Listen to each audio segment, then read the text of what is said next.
Greetings. I am Tom Earl. Welcome to the celebration. We know you could be anywhere, so the fact that you're here today, sharing your greatest gifts, your time and energy means the world to me. I hope you know you are valued, you are loved, and you're appreciated just as you are. Welcome back to part 2 with my good friend, Nas Echeverria. Nas, how you doing? I'm well. How about you? Good. Okay, let's jump in because I know we got short on time with you. So one of the places that we ended, well, first of all, why don't we wave to the good folks? Y'all know what we look like. We're awesome, and we'll go camera off. One of the places that we kind of ended was this idea of when you start to have disruptive thoughts, disruptive beliefs, those kind of things, that's really when you're going to start to give birth to your unique solution approach.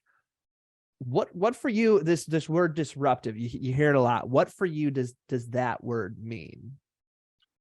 I think it means you're willing to go against the grain. I think it's a matter of being willing to rock the boat a little and speak outside of the norm and the way people have done it all along. So it's just disrupting a current thought pattern that's there and being willing to shake things up a little.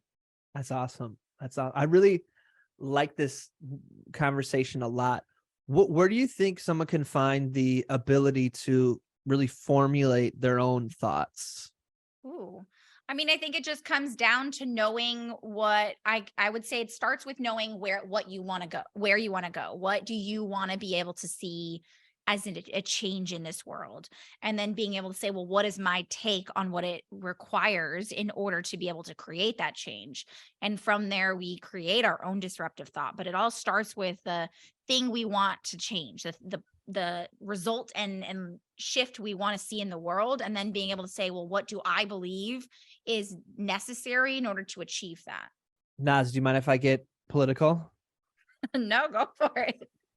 Nas is not political, y'all, so don't hate on Nas.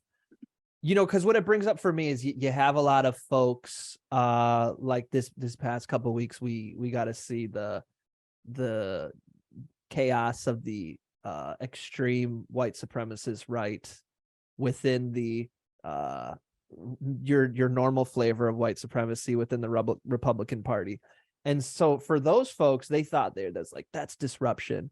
And so to me, I was like kind of really trying to look at this word disruption from all different angles. Like Elon Musk thought he was being disruptive when he bought Twitter.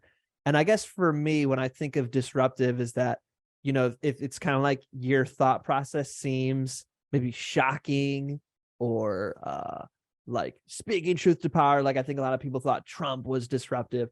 And to me, if your belief system is in the end upholding white supremacy or the systems of oppression that permeate everything, including the coaching industry, to me, that isn't disruptive. That's you may be upholding the system in an innovative way, but it's not disruptive.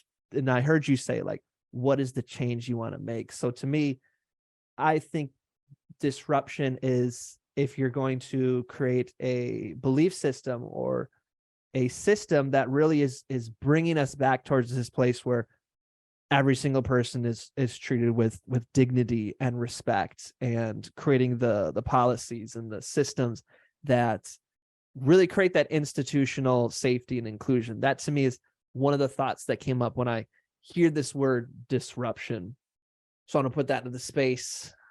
Any thoughts coming up there? Do you want to just tip your hat and we Tip move my on? hat. Okay, so I on the last episode was asking a lot of questions. Any questions, any thoughts that you want to throw my way that you want Ooh, put yeah. me on the spot on? Go ahead. I'd love to hear what you believe is like the number one core factor to really being able to get your point across with a story. Like what's the most important factor to be able to get your point across with a story? Ooh, to get your point across with a story. So you have a point that you want to get across and you want to use the story as the vehicle. Is that what we're Yes. saying? Yes. Well, I think that's the first understanding is that the story is the vehicle to get your point across. And I think a lot of times people kind of see these as like either not related or separate things.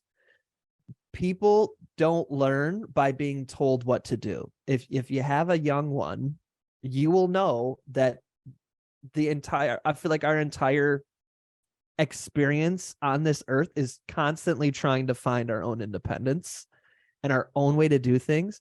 And no one likes being told what to do or how to think. It's like, it just automatically just puts us on the defense. And so people are going to, when you give someone the space to arrive at their own decision by themselves, then they can take ownership of it. And it feels like something they did themselves. So this is this thought comes from places such as Paulo Freire's Pedagogy of the Oppressed, where instead of looking at people as we just need that they're banks of information and I should lecture to them and put my thoughts in their brain and you should agree with me and then regurgitate my words back to me. This is, for the most part, how most of us were taught in school is I write something on the blackboard, you memorize it, regurgitate it back to me. But in all actuality, we all have knowledge that we've gained from our life experience. So if you want to teach someone something, or you want someone to arrive at your point, or at least approach it from a place of thoughtfulness, even if they don't agree, then what you want to do is really give them some sort of experience or shared place that relates to something in their life they've already experienced. So, for example, let's say, like, I'm talking to my dad and he's trying to walk me through how to fix my car. So if he's like just lecturing to me and telling about a car, I'm like, I have no idea. But if he's like, okay, so you know how Facebook ads, let's say my dad knew Facebook ads, and he basically walked through something I already knew, that then becomes the bridge for me to access this new knowledge. So when you are going to use a story to teach someone, that's really a thing. You got to start from this intention, is this becomes an experience that someone can immerse themselves in and use it as almost like a neutral place for them to learn something different or to approach either an argument or a conversation from a place that's with empathy rather than defensiveness. So I think just having that philosophy before you even talk about like, well, what's the mechanics of a good story? That just that understanding that like people they don't exist to become like receptacles or banks for us to deposit our ideas. They can think just like us.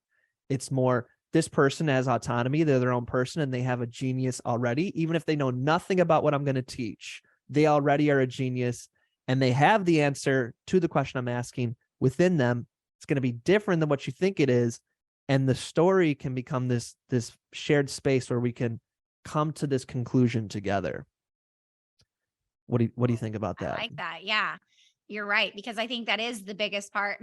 I joke that sometimes I hate storytelling because it does seem very one-sided. So I like the idea of how you're saying it integrates how you guys come to a conclusion together. Because I think that's the missing component I see in a lot of stories that are being told, is that it just feels very one-sided.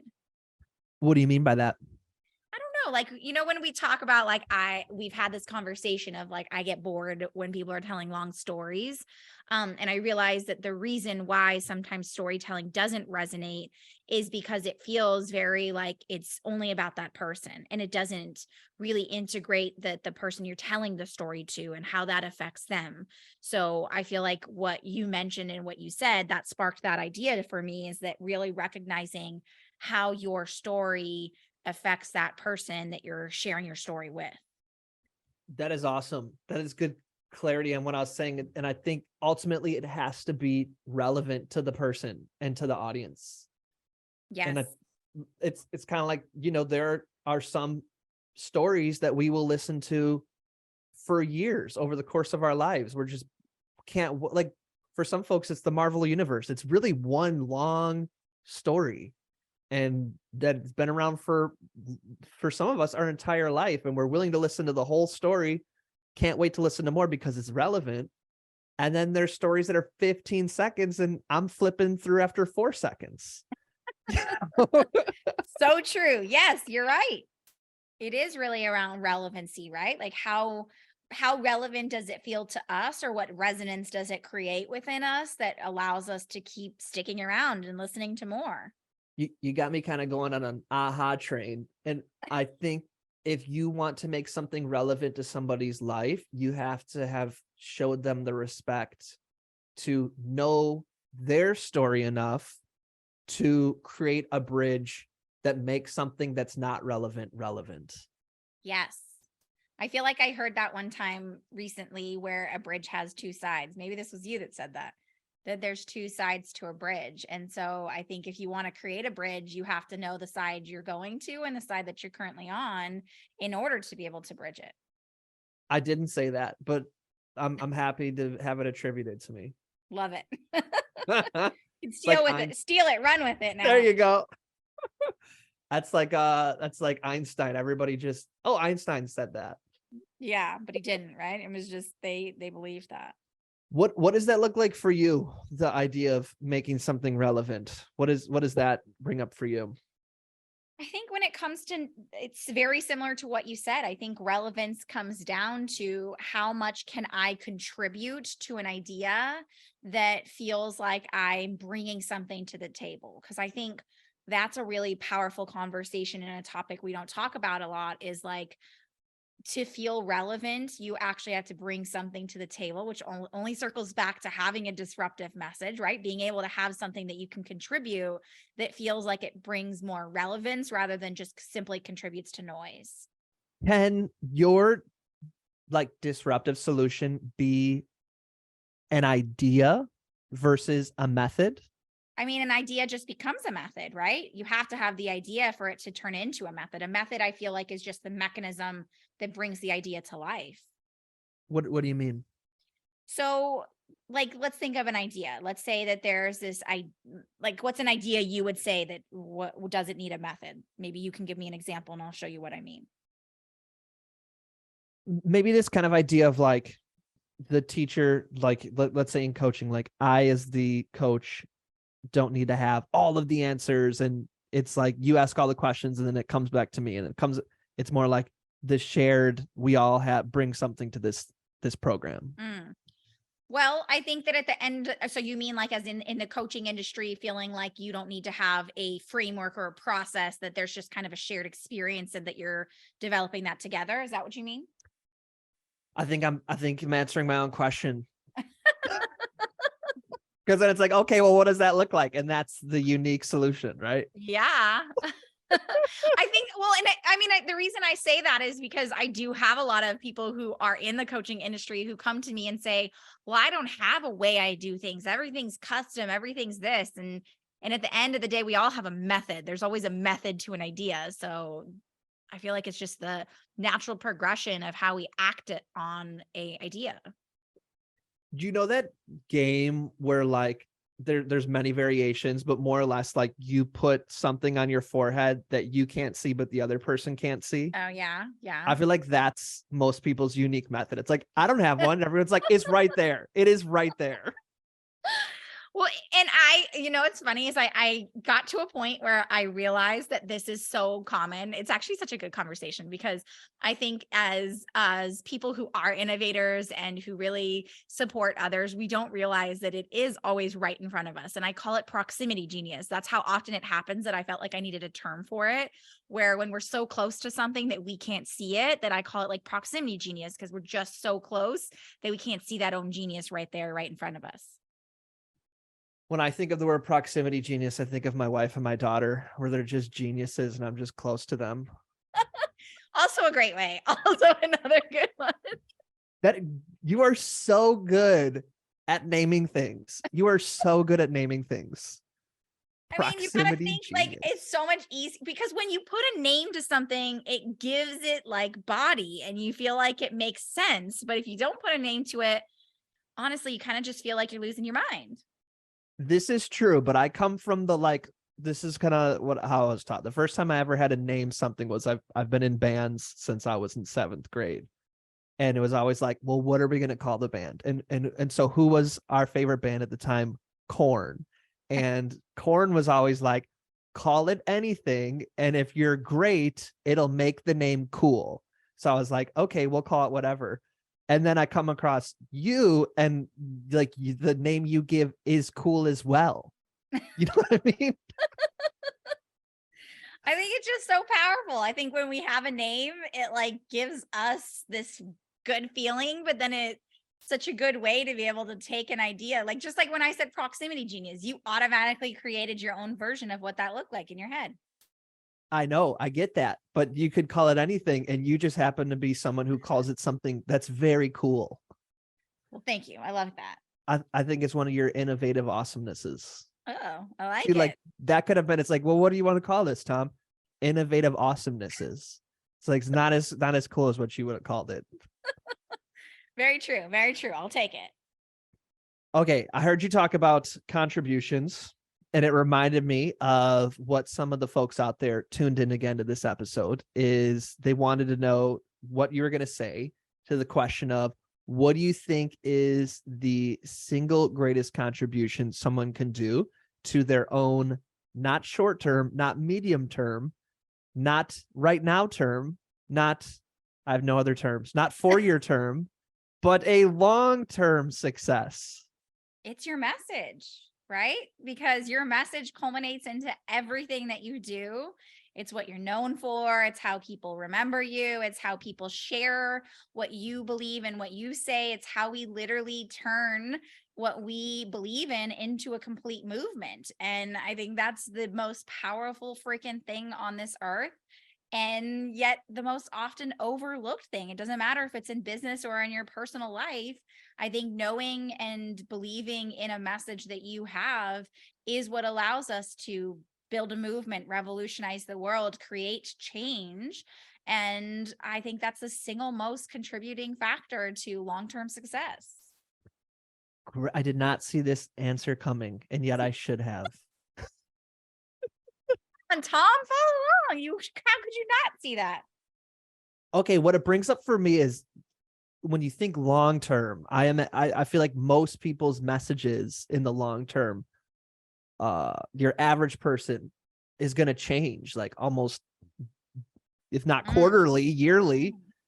So talk to me about that. Yes. Well, I think it comes down to what we've been talking about all along. I think the people whose message has evolution, right? No matter what, we're always evolving, we're always growing. So of course our message will evolve. But I think at its core, when we truly tap into our innovation, when we truly understand our own disruption, then we create a core belief. And that core belief never changes. I don't think it matters what happens into this world. At the end of the day, we have a core belief that is like instilled in us that we've created from years and years to come. So from a marketing standpoint, just because that makes it easier to have the conversation, I think a lot of times that's what happens is we're so used to having people who constantly pivot their message, and every other week they're known for something new and it never really like lands anywhere, versus the people who have had the same message that has slowly evolved and has grown and given more body to it, but at its core has always been the same message we've gotten across for years and years to come. Those are the people who have long-term success, who make it for decades to come, because they're not constantly having to reinvent themselves. They have a message at its core that maybe has grown and evolved, but still remains the same at its core foundation. What is the difference between a message and something that is like, people I'm sure saw this last year, and if you're not in our industry, and I even myself dabbled into this after receiving some well-intentioned advice that I no longer agree with, something like a guarantee, like I guarantee you'll make this much, or I'll do that, or maybe like Walmart's rolling back the prices, or so outside of our industry, or maybe like we're the cheapest, or how does something like that differ from having a message? I mean, that's it. Really, if you're looking at it from that market standpoint, that's competition, right? There's ways that we use our message. Our message can absolutely be a mechanism that supports us. So in those terms, when you see things like guarantees or we're the lowest price or price gouging in general, all of those things are our ways of competing in a space, competing for a way to be seen, competing for a way to gain your attention, to get you to care about us or want the thing that we have. So when you really think about it from that standpoint, the problem with that becomes is there isn't anything that's unique, that's innovative about it. So as a result, we kind of fall back into that. That becomes our crutch, so to say, as a way to say, okay, great, maybe I don't have anything innovative, but I do have a guarantee and I do have the lowest prices and I do have this. And so you create competition based on a lack of innovation. So just as much as we can use our message to create a space of innovation that we don't and need to compete, and therefore competition becomes irrelevant, the opposite of that is not having that message, which only makes us fall into the pattern of having to compete based on these other avenues. Yeah, some of the things it brings up for me is it's innovative if you're one of the first, but it is easily copyable. And then it just becomes like, okay, yeah, somebody else told me that. And I think it's doing like sales, or in my mind, the word I think of is like a gimmick. So Yeah. gimmicks do create a lot of attention quickly, but I found that it can become almost like an addiction, because it will it's like a burst, right? And then after that burst, then you need to have another gimmick, and Yes. then another gimmick, and it can become almost like an addiction. Like your business, if you build your business on gimmicks, then you always have to have another gimmick. And Yeah. I've seen it in my own business. I've seen it in other people's businesses. I think we see it in some influencers where it's like, okay, I follow them because of the gimmick. And now they have created a like gilded cage for themselves, where if they want to keep your attention, they have to keep gimmicking. And I think it can create a meaningless or a hollowed out success story. 100%. I think it's very similar to trend chasing. I think trend chasing has become one of those things that we feel like we have to do in order to maintain relevance and to be gaining attention, is that we, just like back in the day they had storm chasers, that was a whole thing. We have trend chasers who now find the same thing, of that they're addicted to the hustle and forcing themselves to want to fight for that attention over and over again. And that's a losing game. I think at the end of the day, no matter what you do, when it comes to gimmicks, when it comes to trend chasing, you're always going to be losing, because there's never a point where you can stop running. And at some point you're going to get really freaking tired and you're going to have to stop running. And when that happens, it feels like everything falls down. Yeah. Y'all, I get it. If you're in this stage, I get it. It can be so tough to get into survival mode in your business, where it's like, I hear y'all, but I just need an influx of cash, or we're all going to go out of business. And my epiphany that I had last year, y'all have heard me talk about it, was I think it's better to go out of business and be happy than to have a very successful business and be unhappy. And I think at the core of this is this stuff Nas is talking about, is if you're doing something from an inspiring belief, that in and of itself is going to give you energy, but success from an uninspired gimmick, I promise you, just look around at people who have lots of money but still seem like nothing's ever enough. It's going to be because of this hollowness that we're talking about. For sure. Yes. Could not agree more with that. It's spiritual. This is a spiritual conversation. What do you believe in outside of all of your friends? Is this a question for me or for your audience? I feel like this is the question. Like from a young age, it's like, what do you actually believe? Well, I believe this. Well, how do you know you believe that if every single person in your class and on Mm, TV and everywhere you look believes that too? How do you actually know that's your belief? How do you know? I don't know. I think at a young age, it's very difficult to do. So I don't know how you know at a young age. And I feel like there does have to be a moment, a trigger, something that happens that almost like gives you the wake up call to realize it.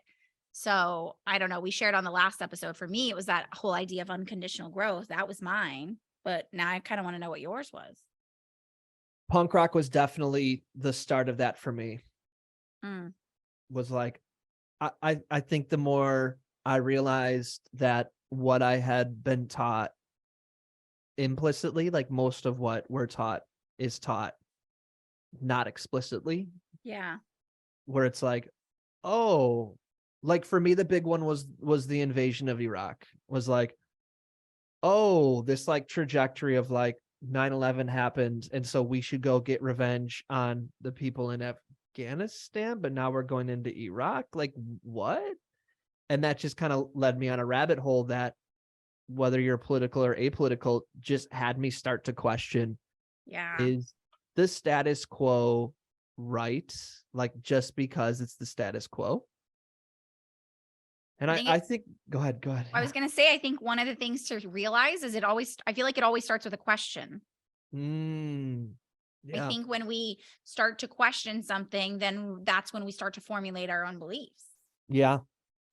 That's a really good one. And the quality of the questions is going to really determine the quality of the journey. True. Yes. I think that's why it's hard as a kid, because not every kid has the ability to have that quality of questions. But, whatever stage of life you're in, it doesn't have to be when you're a child. It could be when you're in your 30s or your 40s that all of a sudden you start to question things. And I think that's when real disruption in our beliefs and thoughts really starts to happen. And we create this new belief system. Yeah. And I think for me, it's like, my comparison was like, that starts as a child, where you start to realize, like, I really need, like, for me, it was when I was on a hockey team, I really needed this certain kind of hat because everyone on the hockey team had it. It's like, why do you need to have it? Because everyone else does. Why is it? It's only cool because everyone in this room says it's cool. But what's actually cool to you? That's like, as you get older, it's the same thing when you're an entrepreneur or you're an activist or anything, and everyone in the Facebook group is saying the same thing. And if you question it, everyone's going to dump on you. It's like, okay, but then what do you actually think outside of the peer pressure and the group think? That's, I think, like, it's really hard to develop that muscle. True. Ooh, yes. Developing that muscle. So how can someone develop that muscle? Well, I think that books are a great place. Podcasts like this are a great place. I'm always hesitant to reference a white guy, but I think Adam Grant's what is it? Think Different, Think Again. That's a really great book. All that kind of stuff. I think just catching yourself, because it really, this kind of conversation makes me kind of reflect upon how people have become radicalized by things like QAnon and all this kind of stuff. And they genuinely are trying to question the status quo, and they genuinely are trying to ask different questions. But I think you got to find a way to, like, even within the counter-cultural groups that seem like we're all united around asking different questions, conformity can creep in so quickly. So it's just always trying to figure out, am I getting sucked into conformity, whether it's in the coaching industry, whether it's in my relationships? What do I actually believe and why? And just constantly pulling that thread. I like that. That's so true. Nas, I know we have 5 minutes before you gotta head out the door. What are some of your thoughts, and I know that I probably got a little more political than you like to. So if you want to add any disclaimers or anything you kind of want to add before I ask you what's Disclaimer, your. I don't believe anything Tom says. No, I'm kidding. Totally kidding. No, not at all. I mean, I get it. Totally understand. And especially when that's your belief, right? Like, you have a belief that you want to share so deeply that you can't really hold yourself back from it. So I'm all on. Anything you want to, any thoughts in closing? Oof. I don't know. I'd probably say thoughts in closing are like, I love for your audience to start thinking and asking themselves, like, what is the change I want to create in this world? What is it that what mark do I want to leave? What do I want to be known for? Because I think doesn't matter if you are a brand new business owner, you've been doing this for decades. It doesn't matter if you've never started a business. Those are the questions it comes down to, is like, what mark do I want to leave on this world? What change do I want to be? And what do I want to be known for ultimately? And I think no matter what our experiences are, or things we've gone through, or how much authority we have, or what our skill sets are, we all have something to contribute. And every innovative idea started with one small decision. Boom. Boom. I like that. Both your invitations, the one from last time and this time, led to a decision. That's awesome. Yes.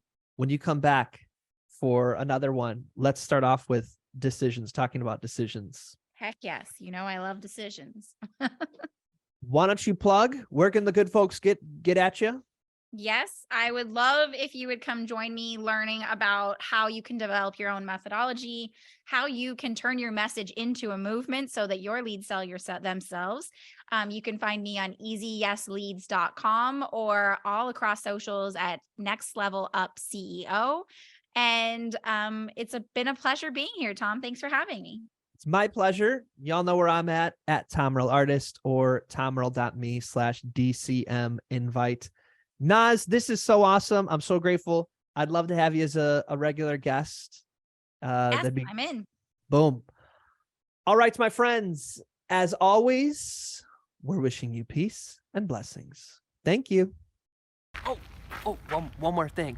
I'd love to continue the conversation. Feel free to join me at tomrell.com/join. Subscribe below, or let's connect on social media. Tom Earl Artist. Thanks again for watching.